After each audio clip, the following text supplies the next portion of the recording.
A morte e o morrer. Sabemos que a morte é uma grande demanda que desenvolve pensamentos negativos no ser humano. Nós temos medo da morte na sua quase maioria das pessoas.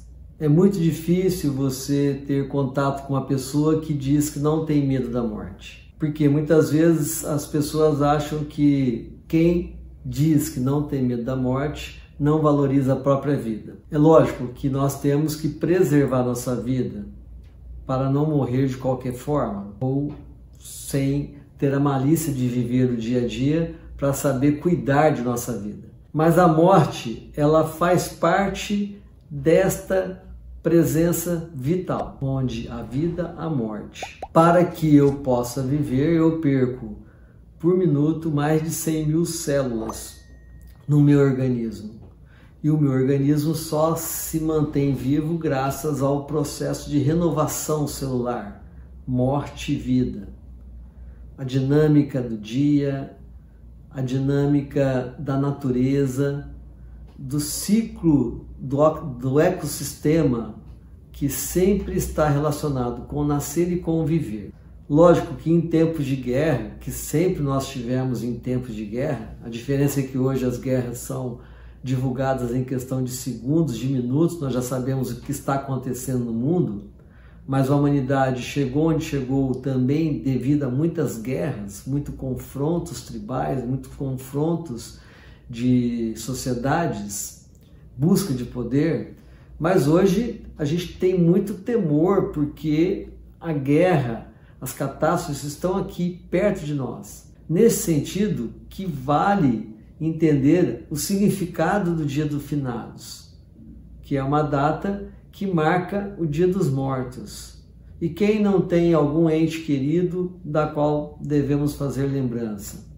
A importância do cemitério como espaço onde existe as catacumbas, onde existe os túmulos de cada pessoa, que assim seja, né?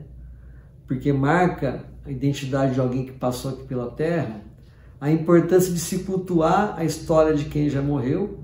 A gente tem o Dia de Finados para fazer isso. Mas por quê? Porque a morte, ela faz parte do nosso viver e a gente tem que saber lidar com ela. Quem muito sofre com a morte são as mães, quando perdem filhos. Por quê? Dela nasce este rebento que cuida, que zela.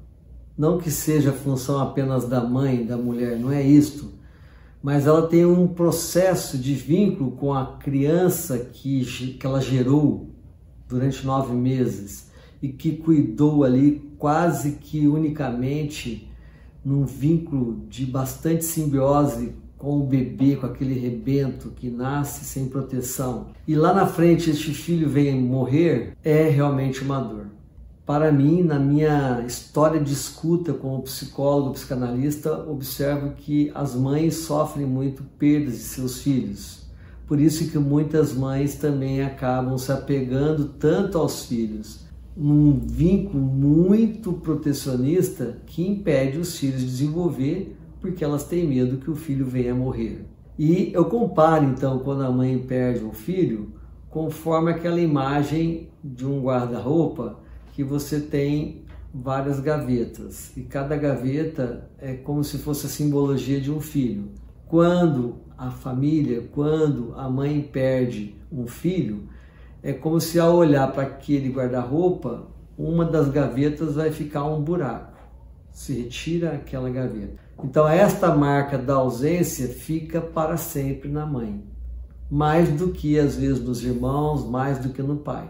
Porque tem a questão do vínculo estabelecido em todo o processo de fecundação, gestação, amamentação e assim por diante. Ela cria muita expectativa sobre o viver dessa criança. Então as mães sofrem muito no Dia de Finados quando elas têm filhos que vieram a falecer. Porque na ordem natural da vida, primeiro as mães vão para depois os filhos irem. Mas quando isso acontece ao contrário, quem fica sofre muito. A pergunta é, como superar a morte de um ente querido, de um pai, de uma mãe, de um filho, de pessoas amigas? Primeiro, cultuando os aspectos positivos daquela pessoa. Por mais que a gente tire, faça a brincadeira de que no velório aquele que é o morto passa a ser uma pessoa ótima, mesmo que ela tenha vivido uma vida cheia de problemas, cheia de conflitos, ou na malandragem, mas ali na hora que ela está sendo velada ela é vista como boa. Lógico, porque o que tem que ficar da existência de uma pessoa é o legado de bom que ela deixou para os seus que ela convivia. Então, para quem fica, é cultuar os aspectos positivos dessa pessoa. Outro aspecto é a pessoa tem que saber qual é a perspectiva de vida futura dela como pessoa, senão ela se apega aos seus entes queridos, ela se apega a terceiros e esquece de viver a própria vida. E uma outra indicação que eu dou é colocar sentido na sua vida. Sempre, continuadamente fazer a pergunta, o porquê eu estou vivendo? Senão, a pessoa vai se apegar àqueles que morreram. Então ela vive em função dos mortos. Tudo bem que a antropologia tem um ditado que fala, deixe que os mortos enterrem os mortos. Isso é muito racional, concordo. É como se não tivesse emoção. Mas é necessário entender que aquele que fica está vivo e precisa colocar sentido na sua vida. Senão vai ficar preso num sentimento angustiante, depressivo sobre aqueles que morreram. Desta forma, não dá para separar vida de morte e morte de vida. Onde existe a vida, existe a morte. Onde existe a morte, existiu a vida. É uma dinâmica da vida. Por isso que nós falamos que vai estar muito bem preparado aquele que se prepara para a sua própria morte e também entende que quem está ao seu redor pode vir a falecer sim, porque senão a gente vive em função de um medo de que as pessoas vão morrer e de que eu também vou morrer. Até para enfrentar uma doença crônica, por exemplo, um câncer, se a pessoa não tiver um sentido de vida bem determinado, uma perspectiva de futuro pessoal, ela não vai encarar esse tratamento para ter vida, para sobreviver, para se superar naquela dor. Vida e morte estão juntos. E aquele que tem medo da morte passa a ser um péssimo vivente, passa a ser um péssimo sujeito que vive o cotidiano, porque ele fica mais pensando na morte do que na vida. É que nem, por exemplo, o cristão que mais pensa nas coisas ruins, no mal, do que nas coisas boas, no amor e no bem, né? É um paradoxo que parece que não tem nada a ver com o cotidiano de quem quer amar, pensando só no mal. Também nós, que quando nos apegamos só à morte, esquecemos de viver. Aí passa a ser um péssimo vivente. Então, nesse sentido, cultuar a morte de forma positiva, sabendo que faz parte da nossa existência humana, é uma forma da gente viver bem o nosso dia a dia, sem temor, sem medo da morte e do morrer.